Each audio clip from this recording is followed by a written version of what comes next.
I'm Patrick with a rare sighting in the heart of Philadelphia. Today we are looking at a painted bunting that is completely defying its traditional migration patterns.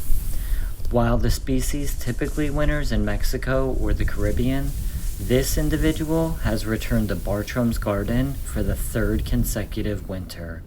It's a fascinating case of site fidelity in an urban environment.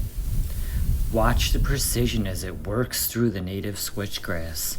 In this meadow area, these seeds are a vital high-energy resource, providing the fuel needed to survive the Pennsylvania cold. Notice the lime green plumage, a perfect camouflage for the dried winter grasses. Even in a busy city like Philly, these microhabitats at Bartram's Gardens create an essential corridor for rare visitors. For a bird that belongs in the tropics, seeing it thrive here in the north is a testament to the importance of urban conservation and native plantings like this meadow at Bartram's. Documenting these anomalies is why I love birding.